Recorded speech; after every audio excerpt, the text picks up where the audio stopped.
Bonjour à tous et bienvenue comme chaque semaine notre petite vidéo explicative. Donc cette vidéo c'est pour le groupe de MLX Programming sur le compète classique. On va parler de la semaine 39, des évolutions en fonction de votre semaine 38 et du microcycle en cours. La semaine qui va nous amener du 22 septembre au 27 septembre. Donc première chose, pour tous ceux qui sont dans ce compartiment compète et qui vont faire la bringue ce week-end, par exemple ceux qui sont avec nous ce soir pour célébrer les 1 an de la salle MLX Training Club. Évidemment, si vous prenez un gros carton, je vous conseille de m'écrire dimanche pour réagencer au mieux votre semaine et peut-être avoir un lundi off complet et commencer la prog à partir de mardi. Mais n'oubliez pas, écrivez-moi et on voit ensemble en fonction de comment vous êtes le dimanche, peut-être pour ne pas rater des blocs ou mal faire ou au pire se blesser. Donc faites très attention à ça. Ok, pour ceux qui ne sont pas de la partie au terme de soirée, on va parler de l'évolution. Donc, la structure de votre semaine ne change pas. Lundi, mardi, mercredi, 2 jours assez cossus en termes de contraintes mécaniques. Le 3e jour, un peu plus tranquille. Recovery et cardio le jeudi. Grosse journée du vendredi en termes de contraintes mécaniques. Et un peu plus light le samedi. Les évolutions sur les compartiments de force, donc les squats, back squat le lundi, front squat le vendredi. On est dans notre semaine B. Vous savez que sur le squat, on est sur un mésocycle de 12 semaines et on alterne 4 fois, semaine A, semaine B, semaine A, semaine B, semaine A, semaine B. Pardon, pas 12 semaines, 8 semaines. 5 x 5, c'est ce qu'on a vécu la semaine dernière. C'était la 3e fois qu'on vivait le 5 x 5. Là, on va vivre la 3e fois le 6 x 10.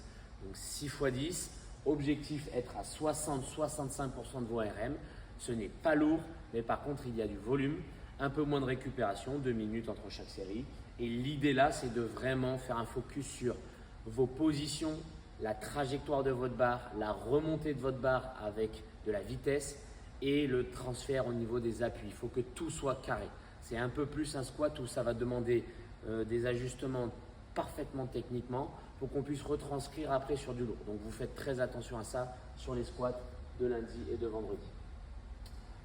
Ensuite, le bloc de lundi après le squat, c'est le bench press. Donc là, pareil, en semaine 38, vous avez fait un test de 4 RM. Normalement, vous avez votre difficulté la plus haute possible sur 4 reps en bench, en traction, en dips et en traction bench dips press. Voilà vos 4 RM, ils se situent avec un tonnage, peut-être à poids du corps pour certains, peut-être avec du lest pour d'autres, peut-être avec des élastiques même. L'idée, c'est d'avoir un postulat de base. Vous allez rester sur cette intensité, donc vous allez rester sur cette option ou sur ce kilo que vous avez mis dans Strivey. Et maintenant, pendant 8 semaines, on va évoluer sur l'objectif entre 2 ou 3 sets. Cette semaine, j'ai mis 2 séries où vous devez faire un max de reps au même tonnage. Donc, je vous donne un exemple. Sur le bench press, je suis à 120. L'idée, c'est qu'au fur et à mesure des semaines, je suis capable de faire 5, puis 6, puis 7, idéalement 8 reps à la fin de 8 semaines à la même charge. Et là, le système nerveux, les fascias, les tendons surtout, auront eu le temps de s'adapter à la charge et donc se remodeler et gagner en force. Okay, donc, c'est très important. On est sur du 4 reps. Et sur votre 4 RM et on fait un max de reps. Le tonnage ne change pas. Et c'est pour ça que sur Scoring Fit, je vais vous mettre un score en reps car je veux voir tout de suite au premier coup d'œil les reps que vous m'avez fait et vous mettrez en commentaire le tonnage parce qu'il est secondaire. On n'est pas là pour faire un concours de zizi, on est là pour partir d'un 4 RM et d'arriver à évoluer sur un idéalement 7-8 RM et là ça serait parfait. Peut-être qu'il y en a qui n'y arriveront pas, c'est pas grave, au moins on pratique pendant 8 semaines à la même charge. Enfin, la journée du lundi, le skill gym, toes to bar, chest to bar. Comme chaque triplé de semaine, je fonctionne toujours dans le même canevas. Volume établi en semaine 1, densité en semaine 2. Donc, on va avoir le même temps d'effort et on va essayer d'évoluer en AMRAP avec le même objectif. Toujours faire 2 séries.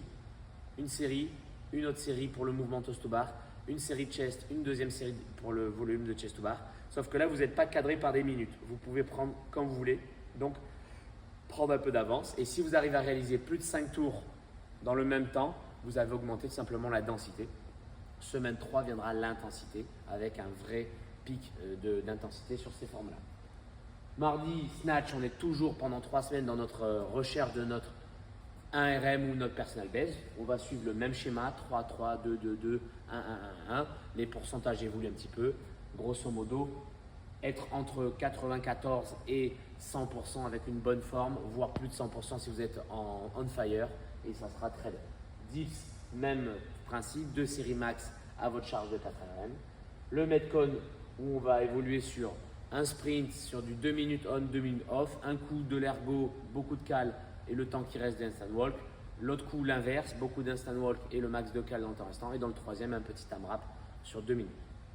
Mercredi, l'évolution du soulevé de terre, elle est simple. On reste au même pourcentage, 90%, la même barre, et on augmente le volume. 6 x 2. La semaine prochaine, 7 x 2. Encore une fois, je vous prime, je vous prépare à aller chercher un top 7 sur du 1 rep. Le prochain cycle, donc pour l'instant, on ne cherche pas, même si vous vous sentez bien, montez en volume et prenez en confiance sur ces barres-là. Traction strict 2-7 série max. Metcon max out, comme on le sait, objectif sur un temps d'effort assez court. Là, c'est un fort time. On va évoluer sur du double devil press, du step up over à double dumbbell et du heavy double ou double. Et donc, l'objectif, c'est retrouver un effort type que vous pouvez avoir dans vos prochains throwdowns sur des mouvements un peu dégueulasses où il faut être capable de partir fort et grinder. Jeudi, soit une active recovery complète. Je fais du vélo en zone 1, je marche, je vais nager tranquillement, sauna, bain froid, ce que vous voulez. Soit de l'éco-bike, row et burpees développement pour continuer de bosser le cardio.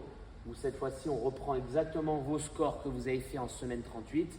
Donc typiquement, moi, je reprendrai 15 burpees, 16 K l'éco-bike, 35 de heavy DU et 20 cal row. Et je dois faire AMRAP continu sur des blocs de 6 minutes. Je vais le plus loin possible en 6 minutes, je m'arrête, je récupère 1 minute et je repars là où j'étais. Et j'essaye d'additionner le maximum de tours. Objectif pace régulier, flow continu, vitesse qui ne change jamais. Et vous répondez bon pour ce stimulus. Clean, monter sur une rep, squat 6 x 10, trajectoire, posture, presse 2 séries max. Et le skill gym, c'est une évolution sur du ring muscle up, bar muscle up avec de nouveau du GHD et des cales. Et on augmente tout simplement le volume dans les fenêtres et on réduit le nombre de fenêtres. Donc les séries vont être un peu plus grosses. À vous de trouver le bon volume qui vous fait à la fois travailler sans vous fumer la gueule. Okay, trouver le juste milieu. Enfin, samedi, montez sur un jerk encore. Notre session de run placée là pour vous, le groupe compétiteur. 6 x 500 mètres, on passe des 400 mètres à 105-110% de VMA. Et là, on augmente tout simplement le temps de course à la même allure, 105-110% de VMA. Et ensuite, vous rajoutez, si vous voulez, pour les groupes compètes, un petit WOD en libre, un WOD de qualif, un WOD avec votre classe dans votre salle, il n'y a aucun problème. Et si vous ne voulez pas, vous récupérez dès la fin de ces 2 blocs. J'espère que j'ai été assez explicatif sur les intentions de chaque bloc. On retient vraiment le plus important, c'est le renfort haut du corps. Je ne veux pas que vous évoluiez le tonnage ou la difficulté, mais que vous évoluiez le nombre de reps. Sur les squats, trajectoire, priorité, posture. Et toujours nos blocs haltéro, notre cycle de 3 semaines sur aller chercher une nouvelle RM pour après reconstruire pendant 12 semaines sur un nouveau cycle. Voilà la team, j'espère que c'est assez clair. N'hésitez pas à m'envoyer vos retours de semaine sur l'agencement de la semaine si vous arrivez à bien vivre l'ensemble de la semaine et bien récupérer. Et évidemment, taguez-moi sur toutes vos vidéos. Ça a été une pluie de pierres pour cette première semaine. J'espère qu'on va continuer dans ce rythme pendant 3 semaines pour chacun d'entre vous. Bonne semaine à tous.